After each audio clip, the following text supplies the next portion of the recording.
And back in Accra, the Shai Osuduku District Hospital in the Greater Accra region has recorded zero maternal mortality for the past 5 years. Hospital authorities have attributed the feat to good infrastructure, commitment of staff, and quality health care delivery. Authorities at the Shai Osuduku District Hospital declared no baby must die at the facility in 2010. With this, the staff worked assiduously to ensure the goal is met. The zero tolerance for maternal mortality policy began where the facility was recording over 2,000 cases yearly. In 2015, the hospital registered 2,146 pregnant women attending antenatal clinic, with 1,518 deliveries and 100 CS cases. 2,150 pregnant women attended antenatal clinic with 1,480 deliveries in 2016.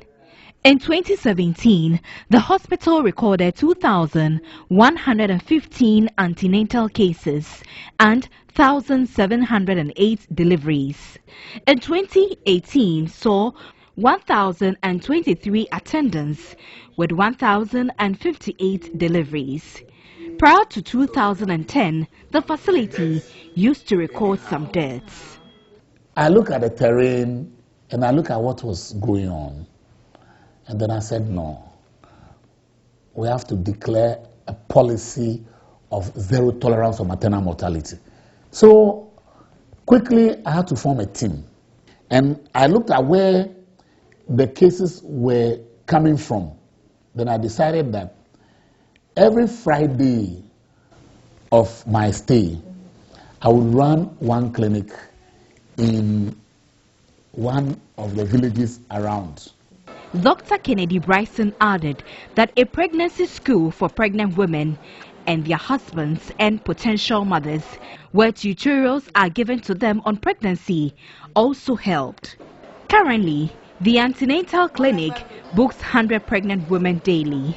Most of the women come from far and near, especially from outside the district.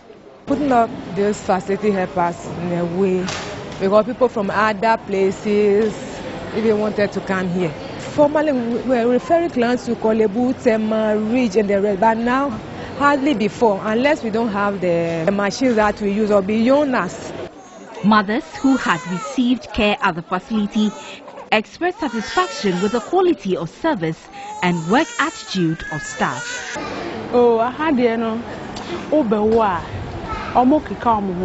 This is the second time of giving birth, and here the nurses and the midwives are really good. They take very good care of us. The hospital is adding up to new generation of medical facilities. It has a modern equipment with well-stocked wards, a blood bank, a fridge to store blood, several incubators to take care of preterm babies. Coming to the new facility has helped tremendously because, first of all, instead of one theater, we have 2 theaters. Instead of 1 delivery bed, we have 4 delivery beds. So women who must be delivered will not be in a queue anymore. At any point in time, if we have 4 women in labor and they are going to deliver, we can occupy 4 beds. Of course, then the luxurious aspect has been added to it. We have a VIP delivery room where it's you, your husband, and your midwife. The World Health Organization has identified the hospital as a possible benchmark for other health facilities in Africa regarding infrastructure and service delivery. According to the WHO, the hospital has set a standard that is worth emulating nationwide and in Africa, describing the environment as perfect for healing. The Minister of Health, Kweku Ajiman-Menu, is impressed with the feat. I have visited Odua on about 2 occasions. The workforce there is very well motivated, very, very seriously motivated, and their commitments. And then we keep on putting investments in there. Their health insurance indebtedness seem to be getting better in terms of how much we owe the facilities. Dodua stands out a bit. However, work on the rest of the 5 have stalled. Health Minister explains why. We are doing a value for money audit on the facilities that they should do and complete. They have held back their work because we wanted to complete the value for money audit on how far they have gone. Soon we will restart working. Crown agencies are about completed with their value for money audit, and when we find the challenges in there, we will continue to complete the rest of them. If the remaining 5 comes on stream, many lives will be saved.